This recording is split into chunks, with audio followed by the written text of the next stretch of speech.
Hello, I'm Eamon Berta. And I'm Nicholas Ford. Welcome to a special bonus episode of Newspeak. Today we're going to be discussing the Donald Trump's Middle East peace plan, so-called Deal of the Century. Or the Trump peace plan. Yeah, and we're giving our thoughts on that.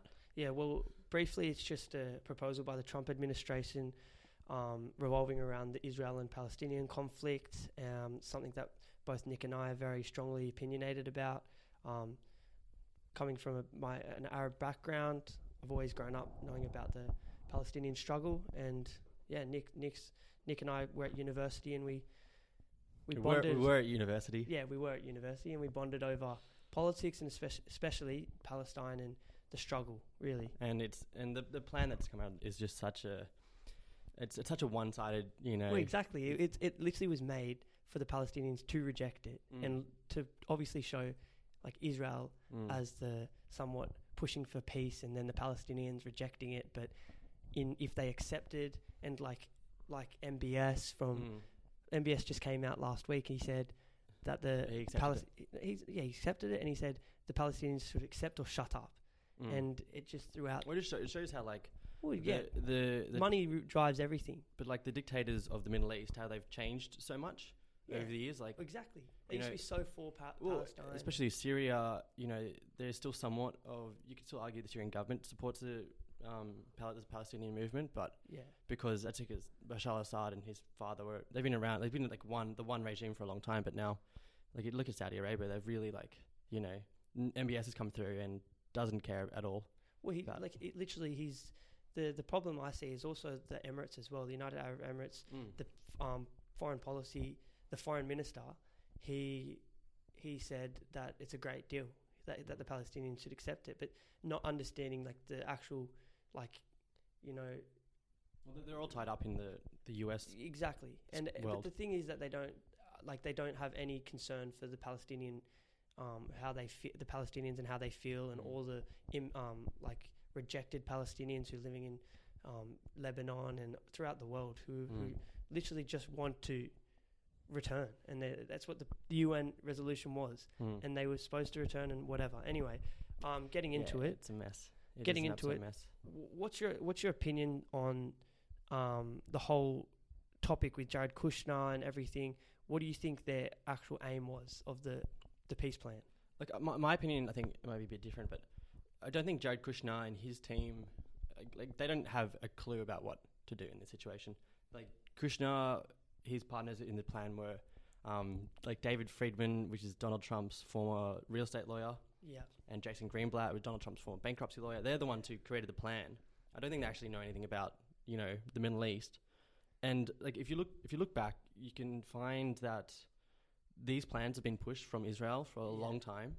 Like during the Oslo Accords, I was watching a video the other day with Noam Chomsky. He was talking about how they had a similar plan to this, and it looked way too much like a Bantustan, which is like the map for black people in South Africa during apartheid. I saw that. And they didn't want to talk about the map then, but now they don't care anymore. Like they didn't want to show what the map actually looked like because it looked so bad. Yeah. But now they just don't care anymore. Yeah. Well, the map, like as I can see here, the map literally like has sections. It's not even like if you were to. Like every country, you're able to look at a map and you go, okay, it's a coherent piece. Exactly, it's like a one jigsaw piece. It literally is a jigsaw piece, but even for the Israelis as well. Like, don't get me wrong, I've got nothing against the Israeli plight, but the thing that I struggle to understand, and this is the same with the left wing in Israel, is that the right wing government and their push for annexation, and they're going into a third election now that they're clutching at straws. They've got nothing to push their agenda. Well, Benny Gantz and so far right, both of them. Benny Gantz and Netanyahu have got the same agenda, and it's just Netanyahu's got his corruption case, so I feel like they might sway towards Benny Gantz. The first election, it was mainly Netanyahu. Benny Gantz came in heavily in the second election, and now I think it's going to go to Benny Gantz in the third. And then, but this whole thing about annexation, it makes no difference who wins, isn't it? Exactly. It's literally it's the exact same situation going to happen. The Jordan Valley is going to get annexed. The Israeli settlements are going to continue, and the 1967 borders that it should be based absolutely. on are going to be out the window. There's no two-state solution that's possible. It's dead, and that's what pisses me off. Well, you can't have a state with a permanent Israeli occupation. Like you can't have you can't have a state with another country is permanently occupying your country. Exactly.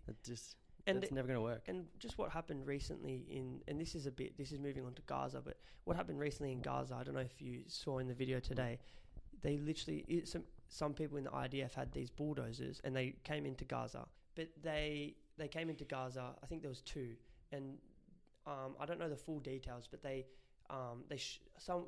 Palestinian was dead and got shot, and I feel like they came in to pick up the body, and they came in with bulldozers to pick up the body, and the body was hanging over as they drove through Gaza.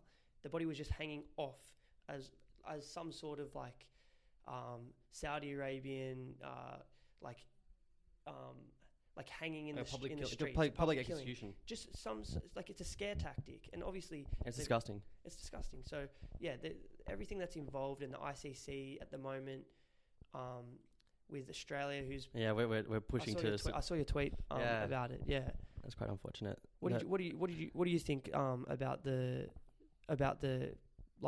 rejection of the? I think that any country in the world that is worried about being investigated, clearly, when anyone on the left talks about, we don't like the NSA spying on us, or like we don't like Facebook collecting our data, and they always say, if you've got nothing to hide, then why do you care? Like if you haven't done anything wrong, why do you care? Exactly. Well, now like Israel, if you've got nothing to hide, then why should you care? If you haven't done anything wrong, as they always claim, what do they have to hide? Well, have a court cases. Yeah. If you feel that you're not guilty, and you've literally, as you said, got nothing to hide, then have the court case, because you've got nothing to be worried about. But they obviously have something to be worried about, and Australia has backed. Yeah, it's unfortunate our country is gotten involved in this, and well, understandably, Australia don't really have much leeway in terms of what they can vote for. Like, we're the lapdog of America. Even if it was in Labor, I feel like the Labor Party would do the exact same. Well, Bill Shorten, the former Labor leader, did say he would recognise Palestine if he was to become Prime Minister. The thing is that the problem that I see is that it doesn't matter what that if they reject Palestine or not. It's about the sort of the leeway that Israel gets. They've got no sanctions against them. They've got the seventh largest military in the world. They occupy the West Bank. They surround Gaza in an open air prison. It's a prison, yeah. And I'm not I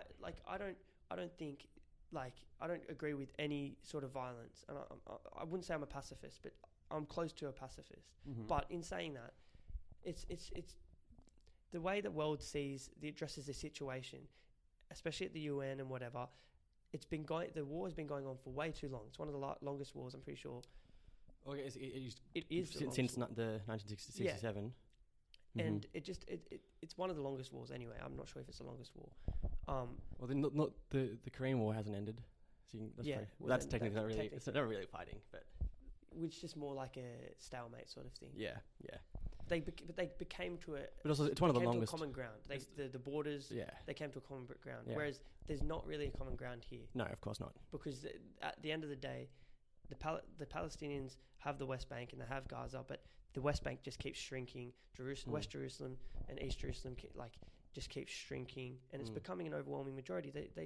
The very fact, and why I believe that there's an apartheid plan is it's an apartheid plan, and there is apartheid in Israel. Is that they got rid of the Arabic as one of the main language. There's 20% of Israel is Palestinians, Arab Palestinians who speak Arabic, and they got rid of Arabic as the second language, as an official language. They're disregarding any sense of Muslim or Arabic or Christian. It's all about. I think, but do those Palestinians, the Arabic people that have Israeli citizenship, they still have the same rights, don't they? As somewhat. There's still laws in the Knesset that have been pushed in the Knesset and whatever in the government that distinguishes a Palestinian Arab or an Arab in Israel Well, I know, to... like the way I see that apartheid works in Israel is the Palestinians that live in the West Bank, they can't go on the same roads as Israelis, and they can't catch the same buses. You know, that is a very obvious form of apartheid. But that's also, when people talk about it like that, they expect it that people in the West Bank should have the same rights as Israelis. Yes. Which, like, it is a complicated issue, because on one hand, if you want to have the same rights, then you're kind of amalgamating them into Israel. Exactly. You know, should they have the same rights, or should they have their own state?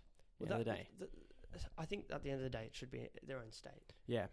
But at the moment, the way I see it, and what I like, the thing is that with the Arabs that live in Israel, in this new peace plan, there's potential for them to lose their citizenship, Israeli citizenship, and what Kushner and Trump have pushed is that they've given these aspects of the plan that the Palestinians have to accept and abide by, and these rules that they have to abide by, and if they don't meet them, then there's no peace plan. Yeah, it's ridiculous. And obviously, people can have their two ways about and their 2 cents about the Middle East and the way that they should run in their governments or whatever. But at the end of the day, the plan wants Palestinians to build a democracy. No Arab state has a democracy except for Tunisia, which is very new to a democracy. It's barely, it's not a Western democracy anyway. Yeah. And they have to meet that in 4 years, which will never happen. And after the 4 years, they can then have a state. Yeah, all the demands are then, like, even if I'm sure if they met them, they would just say, "Oh no, it wasn't met because of this or because of that." Exactly. There's literally, the Palestinians have a knife at their neck and a knife at their back and in front. Whichever way they move, they're in a bad position, and that's why. And it's ridiculous that there's so many hoops. If Palestine wants this plan at all, they have to jump through so many hoops. And then at the end of the day, they don't get anything out of it. They lose another 30% of their territory. They lose access to the holy sites in Jerusalem. Yeah. They lose access to the Al-Aqsa Mosque. They lose control of their border crossings with Jordan. They lose the Jordan Valley. And they have to allow a permanent Israeli military occupation. This is only... And then they get, $50 billion an investment into their country if pass all those criteria. Well, and the only thing Israel has to do in all this time, in 4 years, is just not build any more illegal Israeli settlements, which they're illegal already. Netanyahu has already pushed to build these settlements, though. He's for the annexation of Jordan Valley. He's pushed for that, but this is, I think he's talking about building any settlements inside of the map that they gave them. So outside of that, they can just annex and claim all that territory. But that territory, the thing is that they haven't accepted it. Palestine hasn't accepted it. So they're still going to go ahead with this plan, no matter what it is, and they're going to squeeze as much space as possible and still stick to this plan. But the one thing I want to mention is that Israel's relationships with neighboring countries, as what we were talking about with MBS and Saudi Arabia and the UAE and now Jordan, I think it was last month, Israel and Jordan were coming to an agreement, a massive gas deal, and hundreds and thousands of Jordanians went to the streets because obviously they're in support of the Palestinians. So I feel like as time goes on, the Palestinian struggle just gets worse.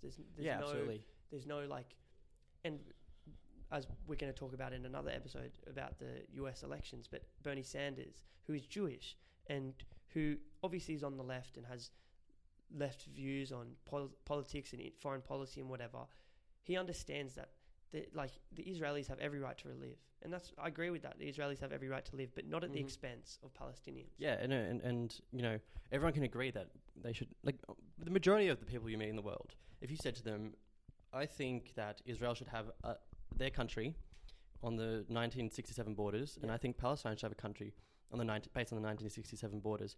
And I'm sure 90% of the people you meet will go, that sounds like a pretty good idea. Yeah. And it's the international consensus. The majority of a lot of countries around the world, they think that's the right thing to do. But it hasn't and every time that there's been the Oslo Accords or Camp David or any of this stuff,